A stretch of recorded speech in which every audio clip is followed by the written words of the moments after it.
And now joining us here on the Minot Sports Podcast, he is the baseball analytics intern, and he currently goes to Bowling Green State. Give it up here for Jeremy Bishop. Jeremy, welcome to the Minot Sports Podcast. How are you doing today? What's it like for you on a Sunday? Well, thanks for having me, Cole. I'm doing pretty good today. Sundays are pretty easy for us, especially when we don't have games. We kind of just do our own thing on the weekends, and we don't have office hours. So, had some free time and wanted to get on with you, and I'm honored to be here. Yeah, we appreciate you reaching out. Is one of the many people wanting to be on here for sure. And Jeremy, thank you and welcome. But yeah, like you said, Sundays mostly are off days, but of course we got a Legion game to do. We're doing this on July 18th, so a Sunday for certain. But yeah, Jeremy, just kind of tell us a little bit about yourself. How did you end up at Bowling Green State, or just kind of some stuff, little interesting facts about you. Yeah, so I was born in Battle Creek, Michigan. Lived there my whole life. When I got to my senior year of high school, I um, thought I wanted to be a pilot actually. So I went to Bowling Green State. I was originally going to go to Central Michigan and study sport management, but changed my mind at the last minute. I had been avidly involved in aviation since I was about 14. So I ended up at Bowling Green State in Air Force ROTC and in the aviation program there. I studied aviation for about a year and kind of realized that it was more of a hobby than a job for me, and that I wanted to pursue my career in sports like I had always dreamed. And so I switched majors I think it was about halfway between my first and second semester of sophomore year, I guess, would be about when it happened. And I switched over to sport management, and had some people kind of wondering if I was going to be transferring back to CMU like the original plan was, but I decided to stay at Bowling Green State. And I loved the community and I loved the area, so I stuck with it, and I was able to really get a good jump in my career there through some people I knew, and that's kind of just how I ended up here.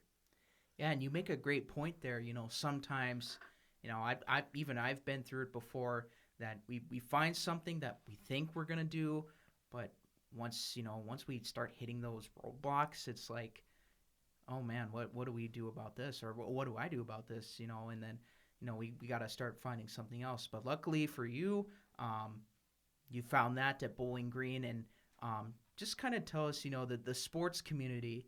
Bowling Green, they got some pretty good sports. Would you say? What's the community like down there?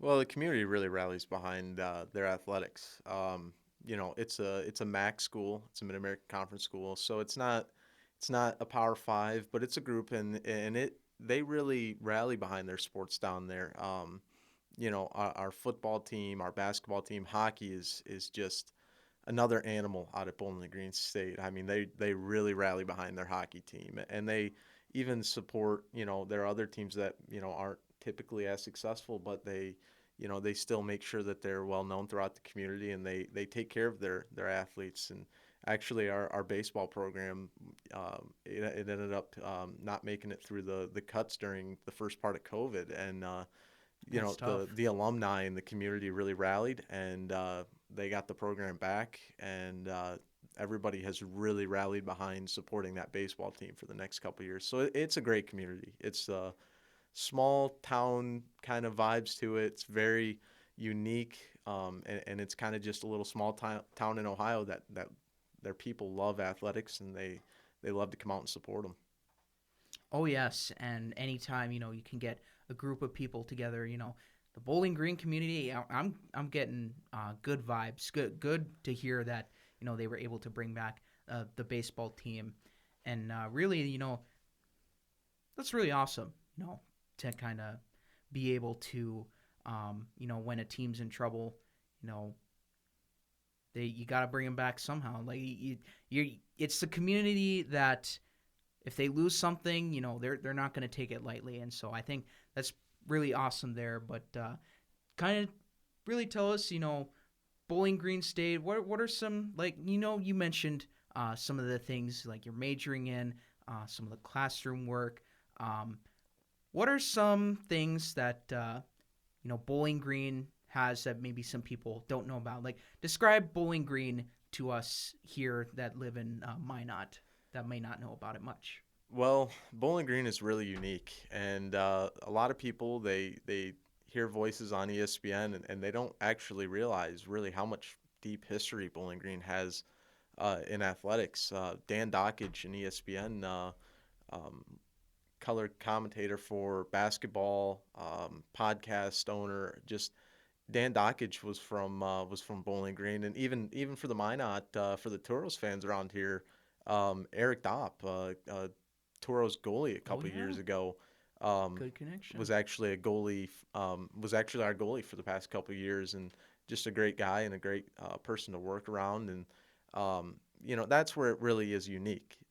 There are tons of people that, Jim Joyce, MLB, umpire, as a, as a as a sports fan in general, I see these names and I don't think about it. Then when I really look into Bowling Green and the professionals that they put out there, I really find that there are a lot of working professionals in athletics that end up, making it big time. And a lot of those people are from Bowling Green.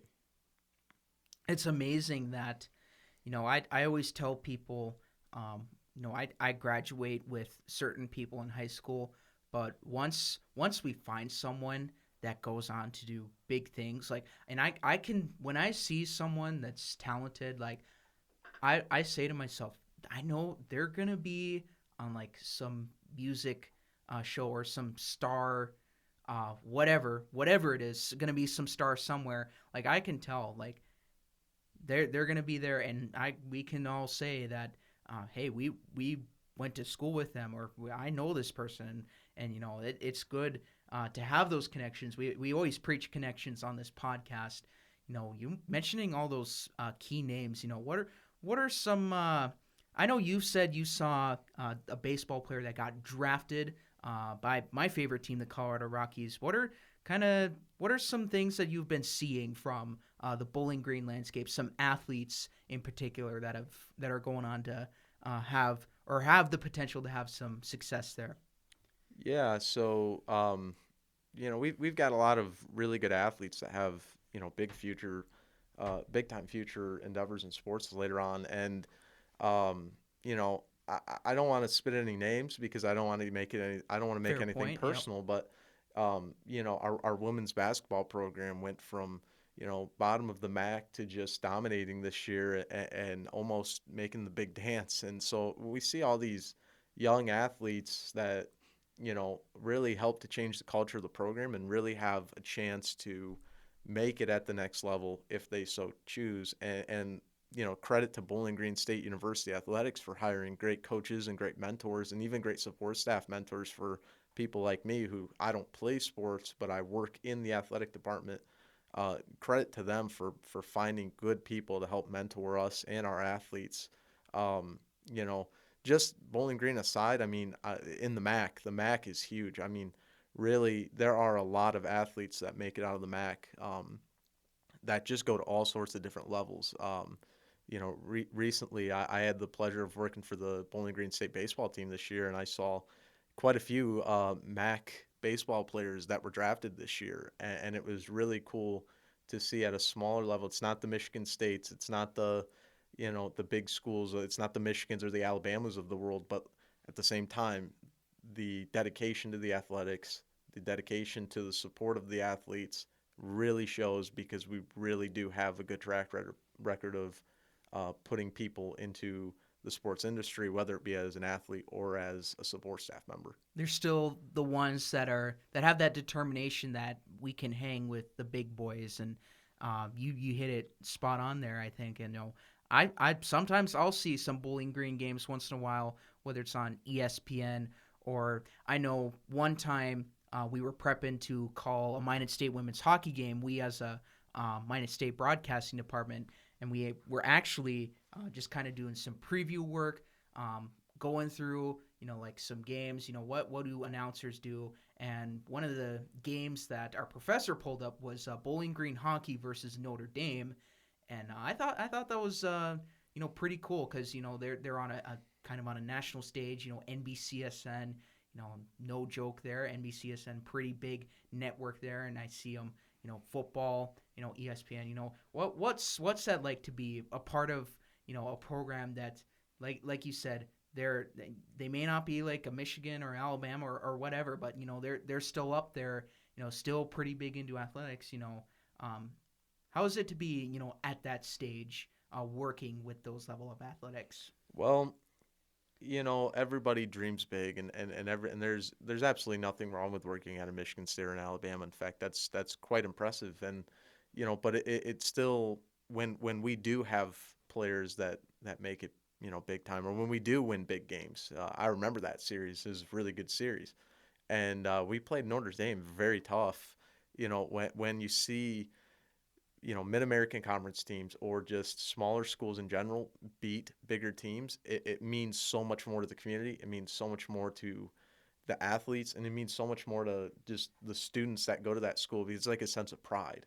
And so it's a really cool environment to be in because um, as somebody who works for, the baseball and the hockey team there, we take great pride in being challenging and being tough to play. And I can't speak for the coaches, but I can say that, it means a whole heck of a lot better or more when we're competitive with those bigger schools on those bigger stages because it's a sense of pride. It's a really cool feeling. What are some unique experiences that you've had with Bowling Green Athletics? You said you work with the athletic department. Kind of tell us a little bit of some interesting stuff that you've seen. Well, I'll start with one that didn't happen actually while I was at Bowling Green.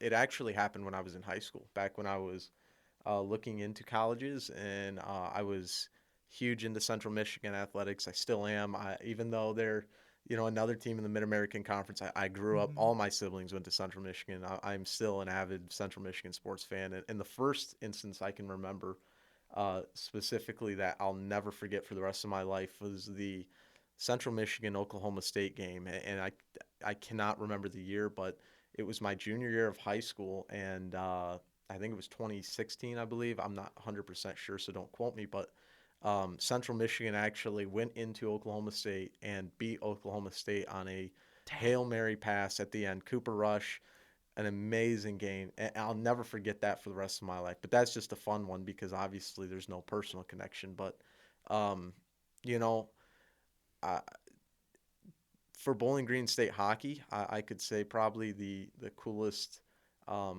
thing that I've been a part of is just filling the Slater Family Ice Arena every Friday night and just being competitive. I mean, I have been to so many hockey games even before I was a sport management major where there was not a seat available in that place. And I think one year we were playing. Um, it might have been Mankato and it might have been Lake Superior State. I'm not 100% sure, but I know a um, few Toros they that were go packing in it. there. We were all in there just shoulder to shoulder and just rocking that place, and it was unreal. Another cool one that I saw was I was actually kind of mad at myself. I actually went up and stayed with my sister in Detroit at my cousin's one weekend, and this was my freshman year of college. Bowling Green was playing Buffalo. Buffalo was ranked, and Bowling Green was playing them at the Stroh Center, which is our home arena. And I all my friends went to the game, and I left. It was televised. It was on CBS Sports, and I left. I watched it on the television, and it was so packed that my friends were having trouble finding a seat to get in, and Oh see man. Bowling Green ended up upsetting Buffalo at the Stroh Center, and they stormed the court. And even though I wasn't there in person, it was one of those games where I'll remember. I was very upset with myself for not staying in town for that game. I think I went up to my cousin's for a Super Bowl party or something like that, but I was Dang. very disappointed in myself on that one. But that's one that I'll always remember. But hey, yeah, an example of a big school, hitting that game-winning shot or whatever it may be. You see the fans storming the court or storming the field or storming, whatever venue it is at. Always, good experience to see that. Obviously, you said you weren't there for it, but it's always cool to see it on TV. You talk about your experiences. Talk about maybe some of the work you've done with the Bowling Green athletics and, like you said, the baseball or hockey teams. What are your experiences with that you can make note of? Well, I'll start from the beginning.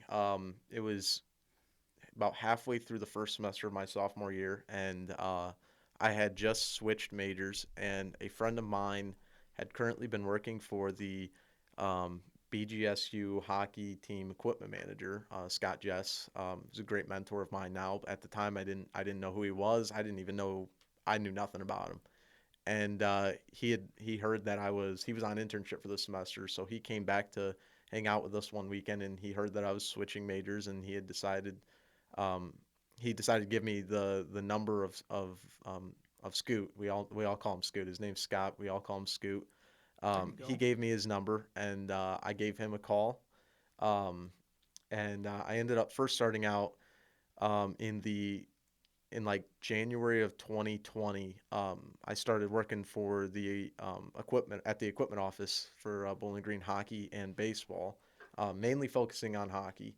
Um, and then this past fall, I had taken a job at a store, and I had kind of gotten to the point where like I thought maybe I might want to pursue more of a career in having to do with that store. So then um, I was actually going to go and quit actually, and I've told this story to my boss several times, and it's always a good joke. I was actually going to go quit, and I actually ended up losing my job, unfortunately, that afternoon Ooh. with the store I was working at. So I went back in and I was talking to my boss, and I was going to go quit, but at that point I was like, I have nothing to do now, so now I can take on a bigger role. And it actually changed the trajectory of my career big time because Oh wow. um, I told him I wanted to take on a bigger workload, and he approved, and I started helping out more and more, working games, working practices, uh, almost in there every day, just working my butt off. And I actually ended up getting a student manager position with the baseball team Oh. um, through uh, through my boss Scoot. So really, I like to think that there's a plan for everything, and that really worked out in my favor. So this past spring, I worked for the Bowling Green State baseball team, just doing odd jobs there for practices, doing a little bit of equipment, a little bit of laundry, kind of the dirty work of the team. But everybody starts somewhere, so I'm perfectly okay with that. And I know that my hard work now will pay off later. Oh yeah, and just simply like you said, some of the hard work or some of the work that just simply you're part of the team by doing their laundry or doing what was it that you were saying that work in the dirty work with the team. Um, just kind of specify that a little bit, because it's important that no matter what you do with if you're working with a sports team, whether it's like you said, dirty work. You're still part of the team. Somewhat is that safe to say? Kind of touch on that a bit. Yeah, yeah, for sure. I mean, I make a connection with those players. I'm there every day, so you really make a connection with Oh the yeah. coaches and with the players. So you do feel like you are a part of the team, and I'm proud to wear Bowling Green baseball gear around because of that. That's huge for me. And even though maybe I'm the guy that has to go to the store and buy and help buy groceries for the team for that trip, or maybe I have to go to the store to buy groceries for that afternoon's game, or anything like that. I mean, just silly stuff. Like our locker room is not attached to our diamond, so a lot of the time somebody to come to me that, hey, can you run to the locker room and grab me a bag of seeds? It just little things like that, Oh and yeah. I'm proud to do it. I like to be a part of the team, and if the opportunity comes to take on a bigger workload, then for sure I'll take it because I'm proud to be a part of that program. But for now, I work hard. I try to do the best that I can every day, and if it's as simple as making sure that a pitcher has some seeds to chew on when he's sitting in the dugout, I'm gonna do it. I'm gonna do it, and I'll be proud to do it. Yep, I can speak firsthand, vouch for you for sure. You're doing a lot of great work, not only with the Sabre Dogs doing the stats and analytics for them, but also you know your experience from Bowling Green and applying that now to also doing, public address for the Vistas and Metros, running the scoreboard as well. Right. So I can speak firsthand for you on that, and that's what that's I've been going to the games at Corbett Field for a long time. I've been offered once to run the scoreboard. I still don't know how to run that thing. So Yeah. kudos to you for sure. But Yeah. yeah, the That hard work putting in there. that really worked out really well. We actually used the same exact system back in Bowling Green, which was my game day job back in Bowling Green every once in a while. And so, they asked if they needed somebody to run the scoreboard for some of the Vistas and the Metros games, and they needed a public address announcer, which I had done a You couple fit the times bill, for the Sabre yes. Dogs. And yeah, that was funny. I have never been a public address announcer anywhere. I've never even thought about it.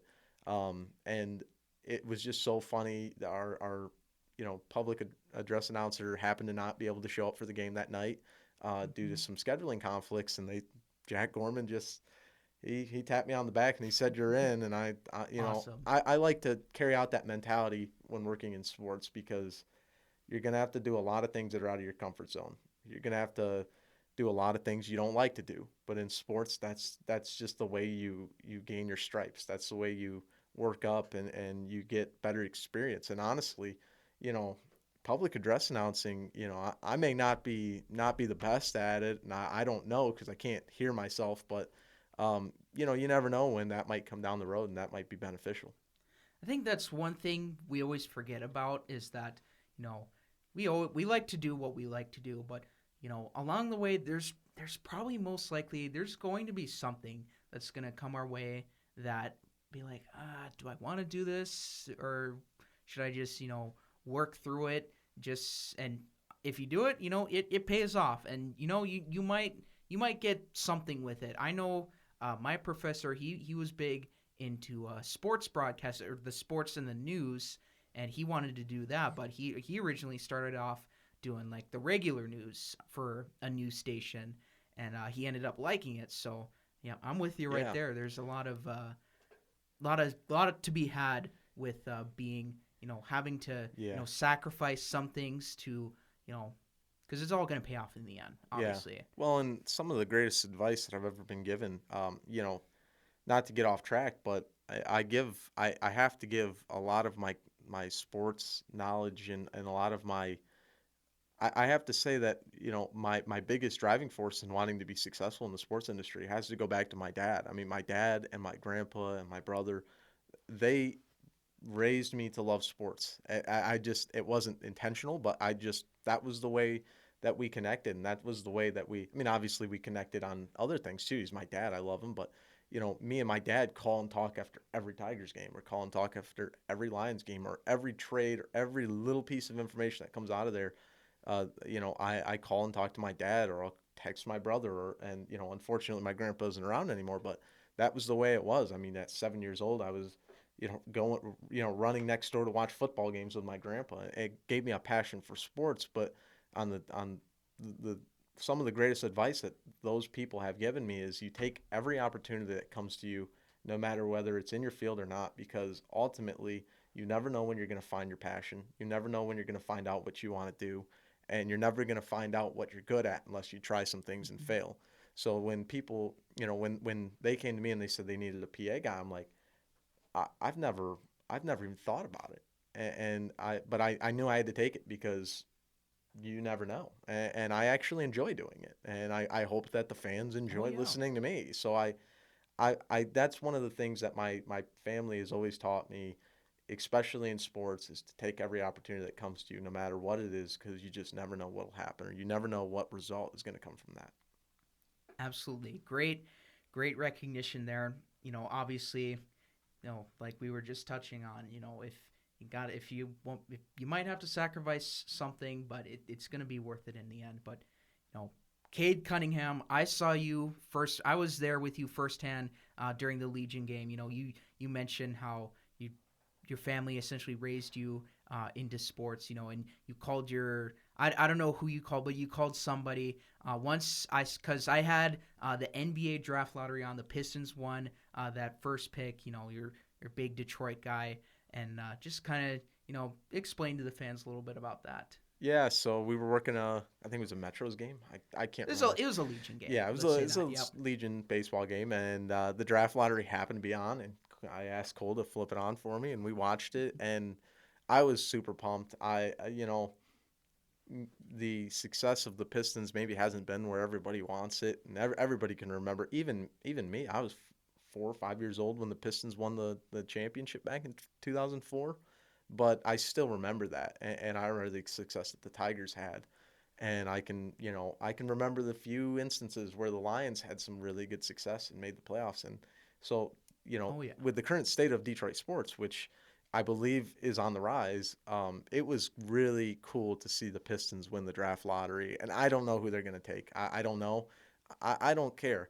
I like the thought of knowing that that we can have anybody in that draft that we want, and that Oh was yeah. exciting. And like I said, I instantly picked up Could the phone be. and gave my dad a call, and my dad and me are big Pistons fans and have been to Little Caesars Arena before to catch a game, and the Palace before it was Little Caesars Arena. So I was excited to be able to pick up the phone and call my dad that night. That was a good time. Yep, I was there for it. Could be the undisputed best player in the 2021 NBA draft. You said your parents raised you into sports. That kind of segues into my next question. How did you really get into sports? You know, with the help of your parents. Like touch on that. What was that like growing up, watching? You know, big pro Detroit sports fan. What was that like for you growing up? Yeah. So first I'll say my dad played softball, played baseball, coached softball. Um, I'm not exactly sure if that's 100% how you met my mom, but I'm pretty sure my dad met my mom through softball. Oh wow. My mom played softball. My sister played softball. My brother was into sports, ran track, played a lot of sports. I mean, just all my whole family has been huge into sports. My grandpa was a big Michigan State football fan, everything Detroit. My dad is a huge Michigan fan, everything Detroit. Um, and so growing up, it wasn't a summer night if my dad and me weren't sitting there watching the Tigers games. And I can't remember every instance, but there are some that I can remember really relating to with my dad. Like I can remember the Armando Galarraga blown perfect game call by Jim Joyce, who happens to be a Bowling Green State guy. Um, you know, I can remember it's those moments that make me remember those nights with my dad watching, Tigers baseball or Sunday afternoon. Actually, every Sunday afternoon we used to go to my late uncle, one of my best friends, one of like second dad to me. I can remember always every Sunday after church going to his house and watching the Lions game and eating chili. So it's those instances that I can remember the most, and I just remember. I mean, they encouraged me to participate in sports, and I do remember playing baseball for a while and playing t-ball and playing soccer and playing football and basketball. But the the real driving force there is just watching sports with my dad night in and night out.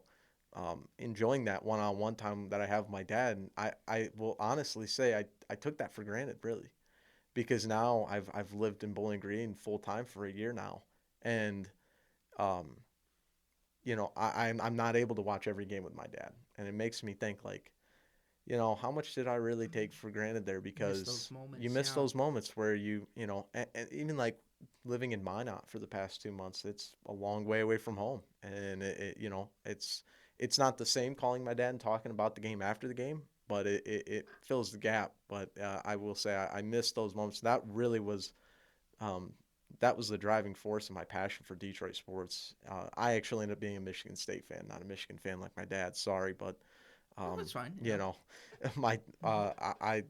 my dad and me always root for one another when they're not playing each other. So Hmm. me and my dad, he just really raised me to have a passion for sports. Even if my career wasn't going to be in sports, even if I wasn't going to play sports, we enjoyed watching it, and he really raised me to be a true sport fan, and I can't thank him enough, really. Absolutely. So, sports being played within the family, and also something just has to be on the TV. Something, whether it's like you said, Tigers baseball. You know, on Sundays, always love football season. You know, Lions football. There's also, like you said, the Pistons getting the first overall pick in their championship.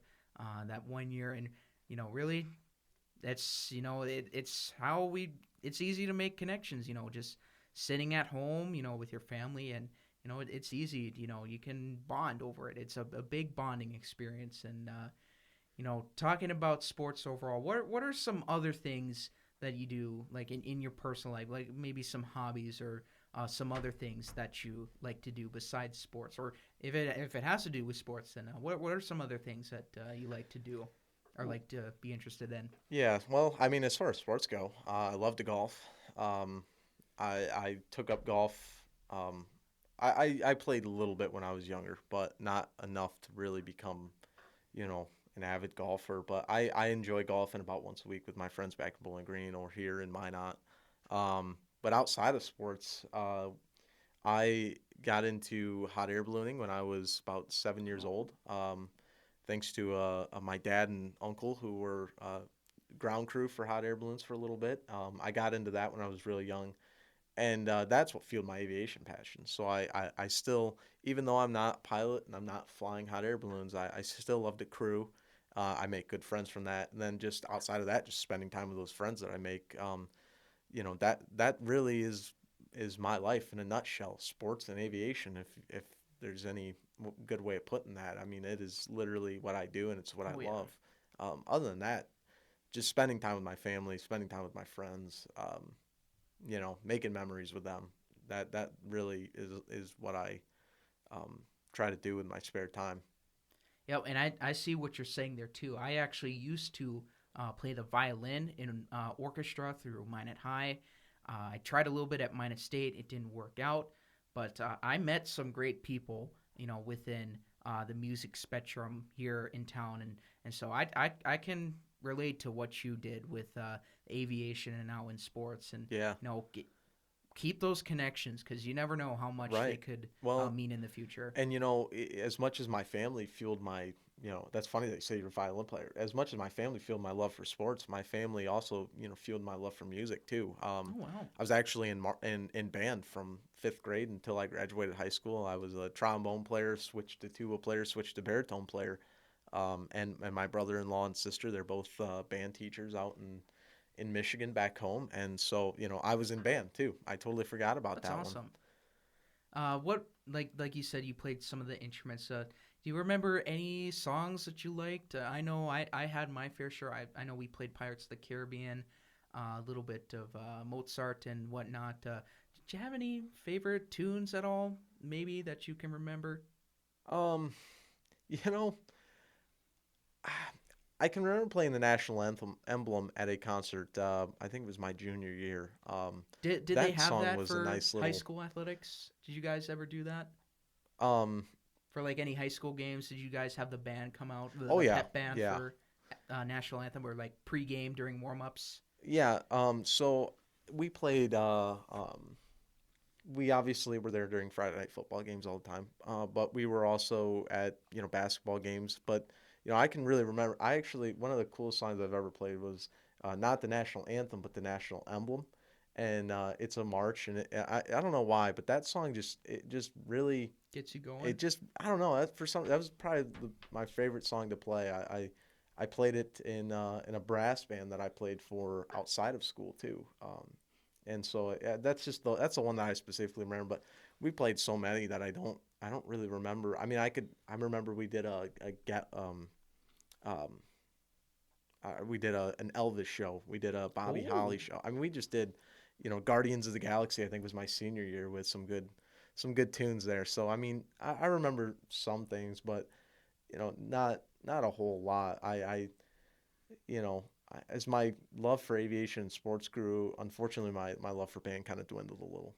So I yeah, and kind of, kind it's of the same thing for me here too. But yeah, I mean, I still have my violin at home. There, I mean, there might be an opportunity at the church, but yeah, it seemed like a lot of fun things you did with band for sure, and aviation as well, and sports. Um, so let's transition a little bit. You're working in sports with Bowling Green. Talk about the moment you got the call. I don't know who it was, but the call from the Sabre Dogs, and you can say who it was, whether Jack Gorman or Brett Schweitzer or even Steve Wagner. Um, Tell us about the moment. What were you feeling that moment when you first got the call from the Sabre Dogs? Yeah, so I had um, been applying to different jobs and different internships back last September, October-ish. Um, and one day I was kind of just sitting there, and I applied for a lot of jobs. I always tell people when I talk to people that are trying to find internships, and one of the best pieces of advice I've ever been given from some of my friends that have had successful college careers as far as internships go is if you apply for 100, you're probably going to get a response from one. That may sound stupid, but it really does work It's the real because world, yeah. I applied for quite a few and I heard back from more than one, but one of them just so happened to be an email from Brett Schweitzer, the assistant general manager at the Sabre Dogs, and I got an email from him. He asked me if I was interested in interviewing, and um, I was like, yeah, sure. I mean, you never know. I had also applied for a couple other jobs that I had interviewed for, and those were moving along kind of fast. So I kind of thought, at best, this is a good experience, an interview that I can use to practice. And so I scheduled it out with them. We had to reschedule a couple times due to some scheduling conflicts, but finally we got on the phone and we actually a funny story and Oh boy. this doesn't make me sound incredible, but this is funny.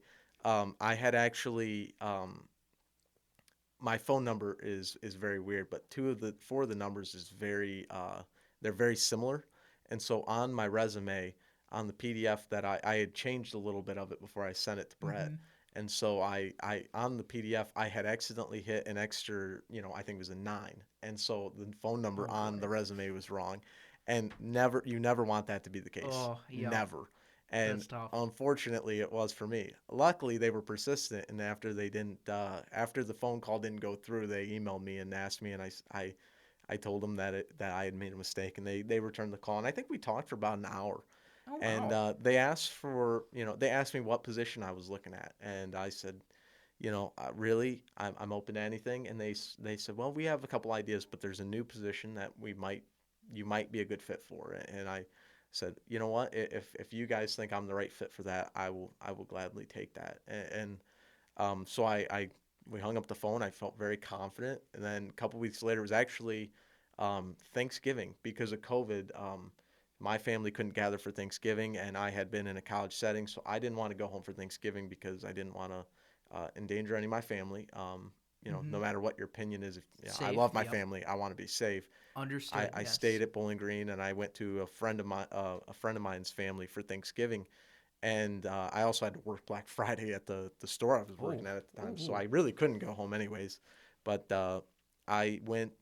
I got the email like that night. It was that night before Thanksgiving at like 9 o'clock at night, which you know I thought was a little odd. But now that I've met Brett and Jack, it's not as odd anymore. I mean, love the two guys. They're great guys. Love working with them. Love working for them. It was I read the contract, and it was a baseball analytics role, and I was overjoyed. I couldn't. I was extremely happy. It was what I wanted. Awesome. There aren't a lot of opportunities like that available, so I took the job. And so I guess if the question is, I kind of turn I turn a mountain into, or a molehill into a mountain with my explanation. But the point Giving an is, inch, taking a mile. I can remember that it was exactly the night before Thanksgiving at like 9 at night, and I Wow. was so happy. It's that early. Yeah, I was very happy. See, I remember they did. Now, obviously, I was just kind of doing my own thing, getting started to cover the high school sports season. But I know they sent out the message early on their social media saying we're hiring for interns. I thought, oh, that's cool. I can't wait to see. Excuse me. Can't wait to see. Who's going to come by for this upcoming Sabre Dog season, and it just very fortunate that it worked out that way because I did the stats. I actually did the paid position. Obviously, they saw me doing my sports podcast. I was covering their games. It was the very second game, or before the second game of the season. I got a call from Josh Strong, the photography intern for the team. He said, we got a stats position open. The original guy quit or something like that. And he said, "Do you want it?" And I said, "Sure, I'll take it." And I got a season of that in, and I just kind of said, I don't know if I want to continue on for next season, but luckily they found you. They're doing that now, stats and now some analytics too. So yeah, just kind of great how it worked out that way, and Yeah. lucky to have you here. And yeah, just tell us, you have the computer set up, and you have the booklet set up too, writing down the starters and writing down the plays. What are kind of some things that you evaluate, as a stats person, as an analytics person?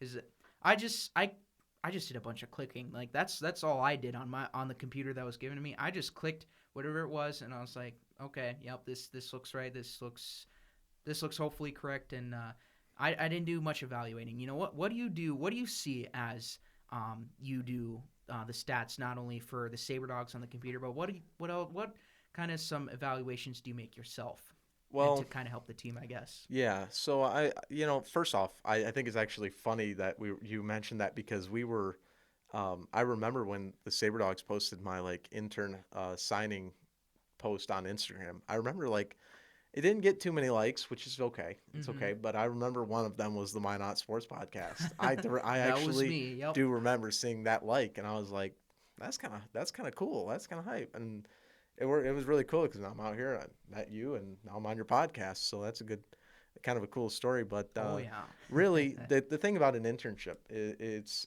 it's more than just getting experience. It's learning. It's more than getting hands-on experience, but it's learning things. And in baseball, in my specific role, a lot of the learning that I have to do, a lot of the information that I get from the coaching staff or from Brett and Jack or from the players is it's really just me taking in a lot of information, and maybe it's not things that I can actively apply or write down on a piece of paper, but it's mental, it's knowledge that I put in my brain and can actually use in future situations.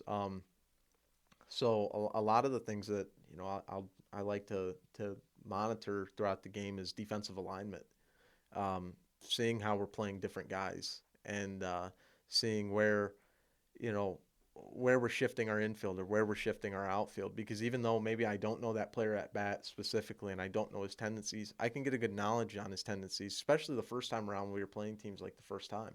Mm-hmm. Um, Watching for defensive alignment to see how we're playing them really helped me out the next time we saw them, because I was able to say, okay, well, we're going to shift this guy a little bit here, we're going to shift this guy a little bit there. um, Sometimes we'll see a pitcher come out and he'll have a bad outing, and then he'll come out and he'll have a couple really good outings right in a row, and I like to go to the coach and say, what changed. And a lot of the time, it's where he's placing his hands. It's his movement to home. It's his arm slot. It's this or that. That's really what I try to look at, and I try to look for those differences and those changes that the players are making or those adjustments that those players are making, so that I can, get a good knowledge of how different players are and how different, how a righty attacks a certain batter or a lefty attacks a certain batter, or this person comes out in the stretch, or this person comes out of the windup. It's a lot of just a lot of mental, taking mental notes on how things are going throughout the game. It's more than just stats. It's more than just Mm-hmm. it's more than just deciding if it's a hit or an error. And even I'll be honest, there were a lot of things as far as like stats go that I had to learn. I didn't play collegiate or high school baseball, so I had to, there were a lot of things that I had to learn that they had to be told. I had to be told. One of them is really kind of a neat thing. Um, when you have a double steal, if the runner on second base is thrown out, then the runner at third doesn't get his stolen base.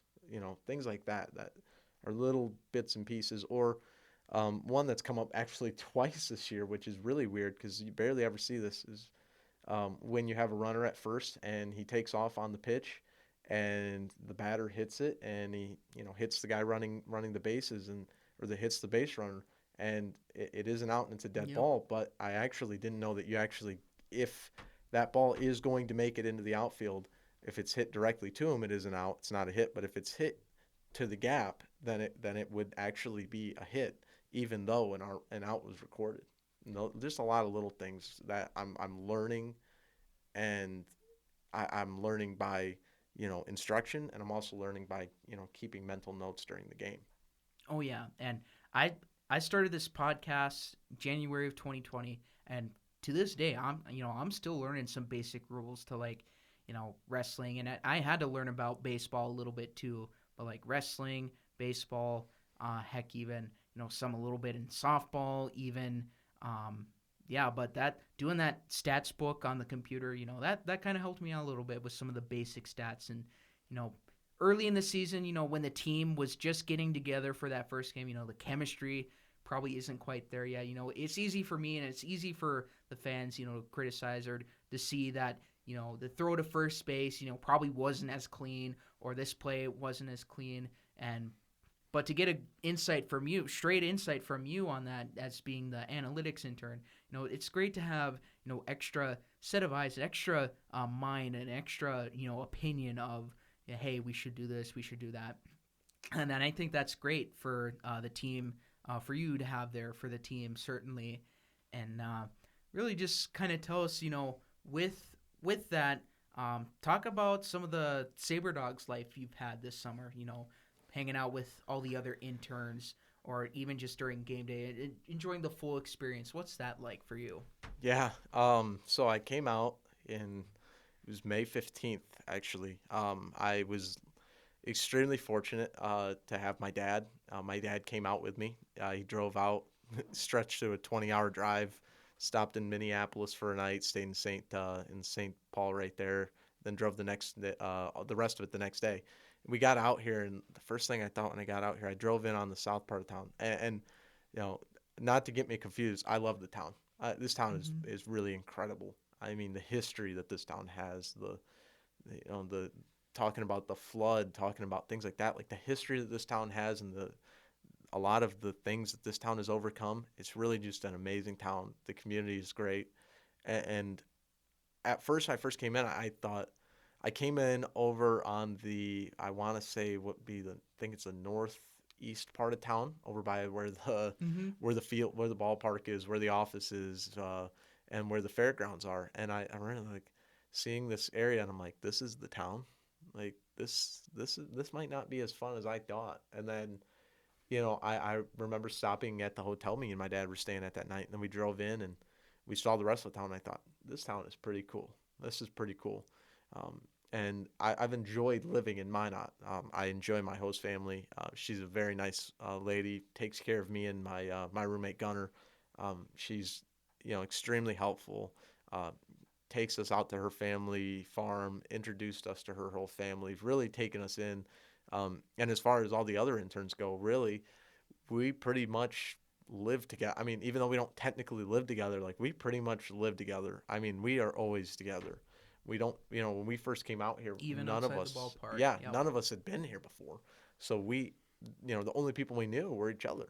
So we really rallied around each other. And we have nights where we go and have a fire at one of our houses, or we'll go and, That's nice. go get dinner together, or we went down to Bismarck and went out on a pontoon boat.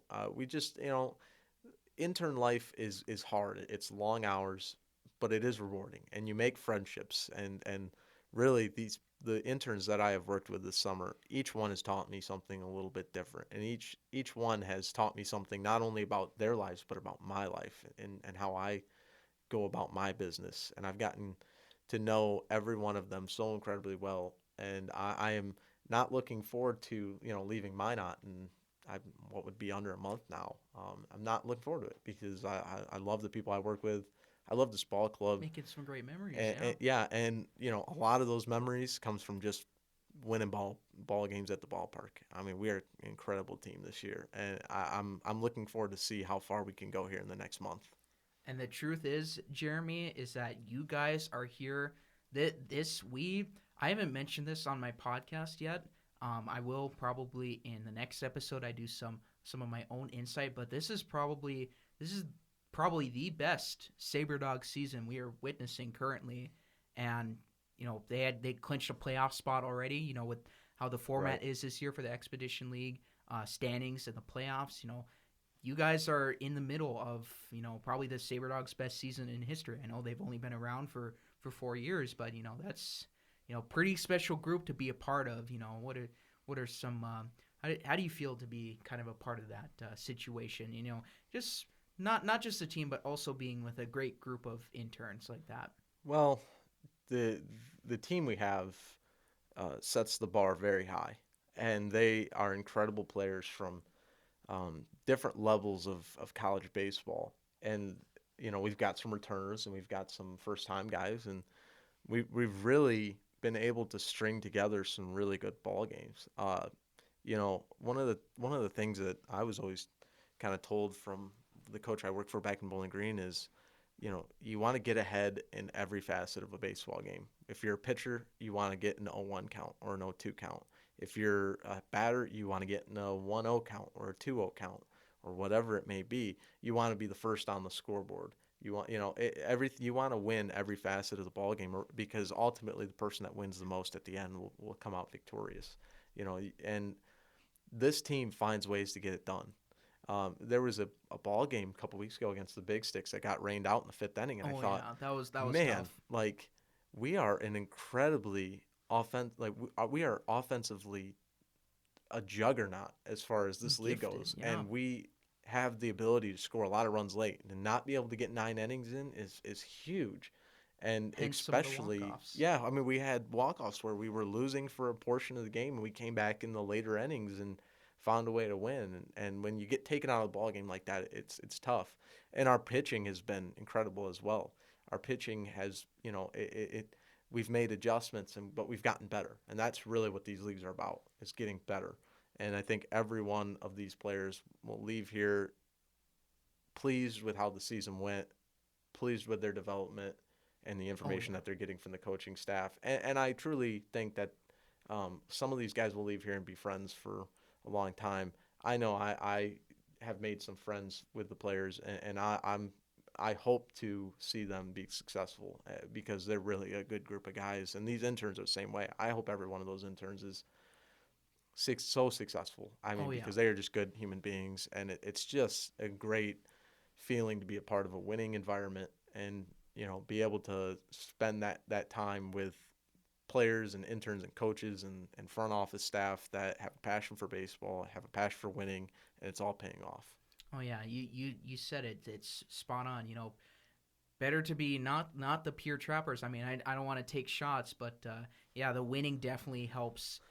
Make the environment so much better. And you said, wishing the best for everyone, because you never know. They could be off to the big leagues someday, or they could be off to ESPN, or they could be a PR director or something like that for Or her a broadcaster. big Yeah, company. yeah. Yeah, broadcaster, and You just never know. absolutely, and for sure that always great to have that mindset. And like I said, the winning environment definitely helps. And for sure, I think this is probably the Sabre Dogs' best season ever, and even though 4 years, but yeah, it's going well for them. And Yeah, you talk about working with the interns, that Sabre Dogs life. I mean, shout out to the host families too. We just had yeah. they just had host Well, family appreciation. I and mean, you that was talk fun.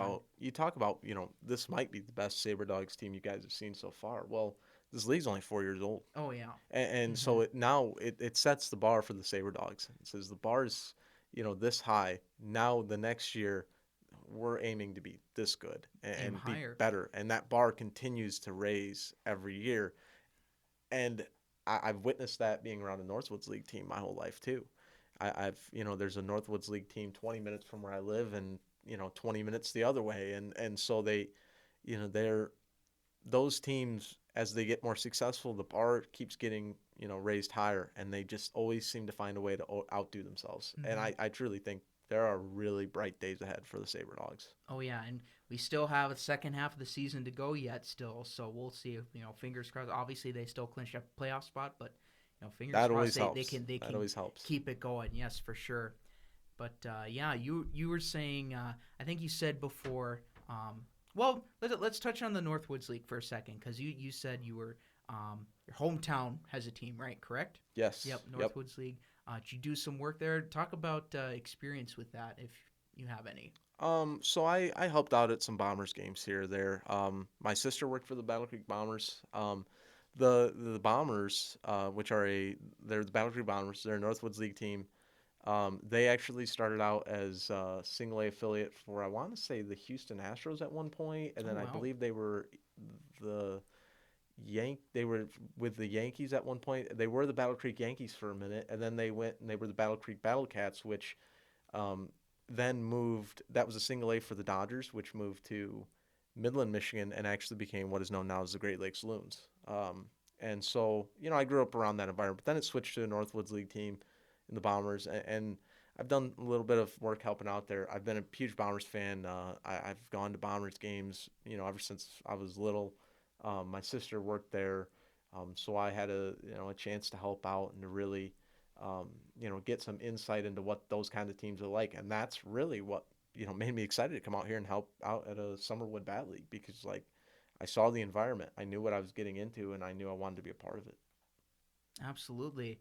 And I was just gonna say here now, when you working with Bowling Green, working with Northwoods, working now with the Sabre Dogs and the Expedition League, you know, take all your experiences from that. What are some things that you can apply for some future career aspirations? What are maybe some goals that you have for yourself in the coming months and years? Oh, well, I dream big. Um, I have a large mountain to climb as far as my career. I obviously did not play college baseball or any sort of pro baseball or even high school baseball. Um, but my goal is to um, coach baseball at a higher level at some point, whether I get my start in scouting or whether I get my start in analytics or, however it goes. Or, I hope to, at big picture, I hope to be a baseball coach someday at a higher level baseball program. Um, on a smaller level, I hope to be, successful in the sports industry. I have a background in equipment managing, and I'm going to pursue my certificate to do that. And so, there's a plan. I don't know what it is. I have dreams, but I know from experience, like I said, starting as an aviation major, than having to switch. I know that I can have goals and things, but it's pretty good chance that Mm-hmm. I'm not going to end up doing anything that I want to do, which is fine with me. Yep, and you said you didn't play college baseball or high school baseball. You said earlier you didn't play sports, correct? Any sport? Is that correct? I So you did not play in high school. okay? So I played a little bit through. I ran track and I played a oh, little bit of this basketball okay. for a little bit in middle school. I played t-ball for a while and baseball, for a while when I was little. But baseball kind of stopped for me once. I played some lacrosse in high school actually, Oh, but I like that. yeah, a Yeah. little bit of lacrosse. So I've got a wide range of sports, but nothing much higher than high school. Yep. So I mean, not doing much in high school. So you say, do you have to work, twice as hard, to get where you're at, or is it kind of just, you know, take the knowledge that you have, or do you have that that ability that you can provide some great work for a sports team out there? What would you say about that? Not playing sports but having to work twice as hard, but you have some sports experience. What's that like? What do you think of that? Well, you definitely have to work harder than most people. I mean, really, everybody should work hard. But Oh yeah. knowing the background that I have in sports, it's not as impressive as some other people. And so my the way I go about my jobs and my internships is to work twice as hard now, and so that way later on I can accomplish those goals because people will come to me and well, what kind of baseball experience do you have? Did you play baseball? No, I didn't, but I'll tell you, I have the passion for baseball and I study baseball. I watch baseball constantly. My life is baseball, and I work twice as hard when I get into opportunities like this with the Sabre Dogs or what I'm doing in Bowling Green because those connect when people see me working twice as hard and they see that drive. There will be somebody someday that will take a chance. There will be somebody. It might be when I'm 60 and it might be when I'm 20. I don't well, I'm about to turn Hmm. 22, but 25. I you never know. Oh yeah. But if you work extremely hard, somebody will take a chance on you.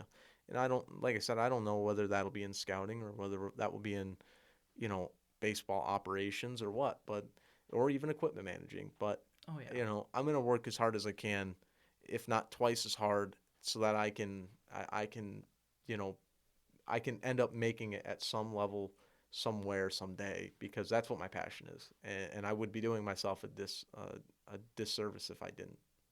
Oh yeah. We're just about done here. Um, Taking away from Bowling Green and the Sabre Dogs, what do you hope to accomplish, at least for the rest of this summer ball season and going into the new school year at Bowling Green? What do you hope to accomplish? I guess. What are some? I guess we already talked about goals, but some other accomplishments you hope to get done in like the short term. Well, I mean, obviously everybody wants to see the Saber Dogs, win, Oh yeah.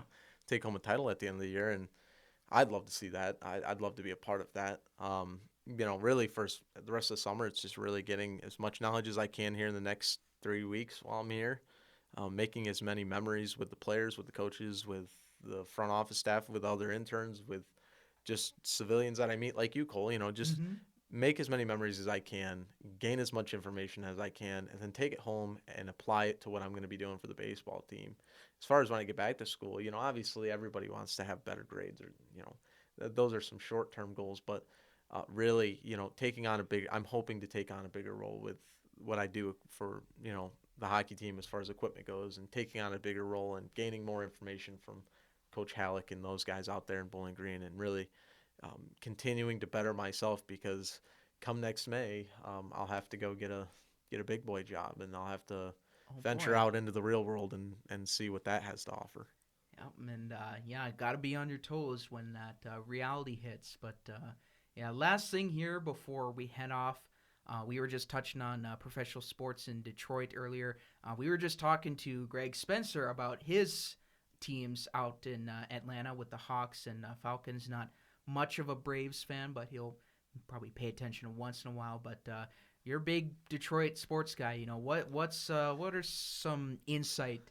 What's the outlook currently in the pro sports there in um, I forgot the nickname of it already, but in Detroit. In the well, there's a couple. There's the D, and then there's the 313 is what they're rolling with now, Three which one is their three. area Okay. code. Um, I think it's bright.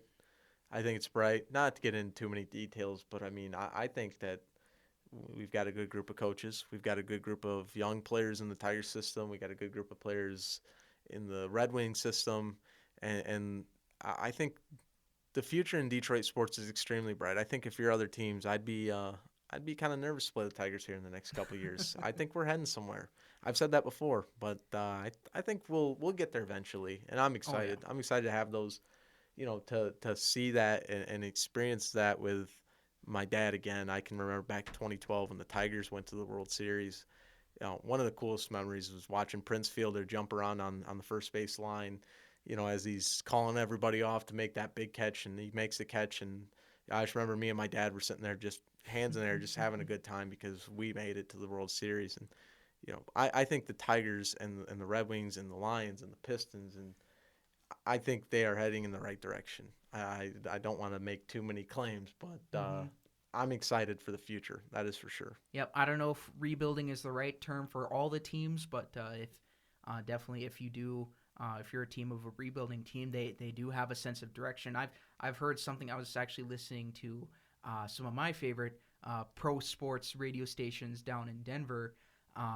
They were saying that I mean I don't want to quote them word for word or steal them directly from them, but they say that they have it's better that if you're rebuilding that you have a better sense of where you want to go, where a better sense of direction than rather just being in like the mucky middle or something. Then that's a story of my favorite baseball team, the Colorado Rockies. They just don't have anything going for them right now. They're in the mucky middle and they have no sense Yeah, of I direction. mean But we've been yeah, through it. We've been through it. We made a lot of tough trades and had to sit and wait for those players in the minors to come up, that and we traded off a lot of our studs, a lot of our big name players for minor leaguers that we had to wait a couple years to see. And it's tough. It's tough to be oh yeah, patient. But the good news about rebuilding is you have a direction, you have a goal, and slowly they start to trickle up. And we're watching the Tigers. I mean, they have Casey Mize and they've got Tariq Skubal and they've got Matt Manning and Isak Paredes just got called up, and Derek Hill and Daz Cameron and Jake Rogers, and the list goes on. And that doesn't even include the many pitchers and position players that they just recently drafted. And we're seeing those players from those trades that happened 3-4 years ago. We're starting to see those dividends pay off, which really helps. And even for the Pistons, I mean, they're playing their young guys. They're letting them get experience, and we're getting better and better every game. And it's just fun to watch. It's fun to watch those young guys who you took a chance on turn into really good major league players. Mm-hmm. I mean, really, you can go spend all the money in the world and sign any player you want. You sign the guy that hits 30 home runs a year, but ultimately, when it's your homegrown talent, it feels even better, and it's more fun Absolutely. to watch as a fan. Yeah, well, we'll see how Detroit does in the future here. Certainly, kind of going through some rough patches, but getting in the right process. Bringing in some younger guys, building for the future. There's definitely something to be had for the Detroit sports there. And me being a Denver fan, I've seen it firsthand. With the Avs before, the Rockies, they need to go through it. And the Nuggets are successful now, and hopefully we'll see something with the Broncos. But certainly, yeah, should be interesting time to see. Well, stay patient. Stay patient, Cole, because I know what you're feeling right now, buddy. Yep. And there is It'll pay off. There is light at the end of the tunnel. Oh, and yeah. It will happen. It will happen for the Rockies eventually. They made the World Series in 2007, and the Avs and Nuggets are good. Hopefully the Broncos can get back up there. Yeah, But, I mean, I've been certainly. fortunate. I've been extremely fortunate. I saw 2006 Tigers made it. 2012, really from 2011 through 2014, the Tigers were winning the Central and in the playoffs. Really good teams. And then there. we're in the ALCS 3 out of the 4, and in the World Series 1 out of the 4, and unfortunately got swept in the 4th. But I've seen it, and the Pistons. I've watched the Pistons make the playoffs. Now, even though they got swept by the Bucks, which I actually went to Game 4 of that Bucks series with a friend of mine. It was a great experience. I assume that most of the people listening will be in this area, but if you're ever in Detroit, catch a Pistons game at Little Caesars Arena, because I'm telling you, it is an experience, and it's really a fun environment. I saw it Game 4, and it was packed, and it was loud. It was loud, but I've seen the Pistons in the playoffs. I've seen the Pistons win it all in 2004. Not so much with the Lions, and I wasn't a big hockey guy until I started working for the Bowling Green Hockey. So as probably the past 3 or 4 years, my love for the Red Wings has kind of grown more and more, and I'm starting to gain more and more knowledge on that. But they will get there. Yep. They're getting some young players. So they're building for the future. They will get there. It might take a little bit, but it's crazy to think that your life, you could possibly be 100 years technically. I mean, I know there's averages for how long you could live, but it's very unlikely that if you root for 4 pro sports teams for the format, hockey, baseball, basketball, and football, it would be extremely impressive if all 4 of them went even 50 years without being anything of relevance. It would be impressive. So at some point, it will happen. Be a great accomplishment for sure. But expansion draft news coming out. Yesterday, Detroit Red Wings and of course Colorado Avalanche, all teams in the NHL turning those in. Busy off season for some teams. NBA season still going on. With the NBA finals, and full swinging in baseball season. Yeah, we'll see how Detroit sports turn out there, and definitely keep me posted, Jeremy, and the news that I may not see in a bit. But it's good to have you here on the podcast. Where can people find you on social media if they want to follow along in your journey? Well, I'll have to look at my Twitter because I do not remember what my handles are, which is probably pretty bad. But if you ever want to follow me on Twitter, it's JL. My name's Jeremy Bishop, but it is JLBISHO. So it's all lowercase, my first and middle initial, and then my last name without the P. I have an Instagram page, kind of just a personal Instagram page. But hey, if you want to follow me, it's JL Bishop 99 on there, and really that's my social media. I try to stay pretty tight on my social media because I don't like to. You never know what you can get. You can exactly always message people, catch up with some old friends and whatnot. But Or yeah, or if you want to follow me on LinkedIn, or follow me at LinkedIn Jeremy too. Yeah. Bishop at LinkedIn. I mean, hey, you never know. Hey, we had Greg Spencer advertise his TikTok not too long ago, so hey, anything works. But yeah, you can catch Jeremy on there if you want to follow along on his journey, and follow along with the rest of the Sabre Dog season. He can probably get you some insight on some of the analytics and the stats going on with the Sabre Dogs. But Jeremy, thank you for being on the podcast today. Yeah.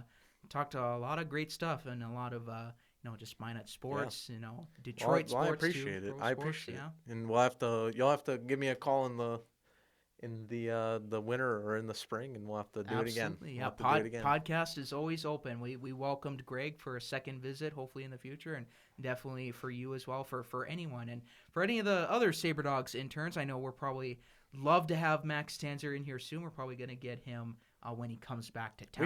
We should have done like a little duo there. We could have had me and Max. That would have been something. August 2nd. Be on the lookout for that date. That is when the Sabre Dogs, that's their next day off, right? August 2nd. I believe so, yeah. I believe so. Okay, yeah, awesome. So, yeah, hopefully we can get something worked through that. And, yeah, do a Sabre Dogs talk show, heck, and even maybe bring in a player or There's two. a lot of really good ideas with this, Cole, and I really think you have a good thing going here. Keep on Awesome, keep Phil. on working hard, brother. Thank you so much. I appreciate it. Yeah, best of luck to you in your future endeavors. And, yeah, we'll definitely have you back on here in the near future. And also some other ideas. Let's do a Sabre Dogs talk show again sometime, or even talk some more Midwest sports. But, yeah, there you have it, Minot sports fans. This has been Jeremy Bishop. He is the Sabre Dogs baseball analytics intern, currently going to Bowling Green State, taking part in all of the athletics down there and just doing a phenomenal job at it. We'll be right back after this quick break. Again, we thank Jeremy for his time on the show today. Welcome to KMSU TV and radio. You might be asking, what is KMSU? It is the brand name for the MSU Broadcasting Department, home to the many young and aspiring communication majors here at Minot State University.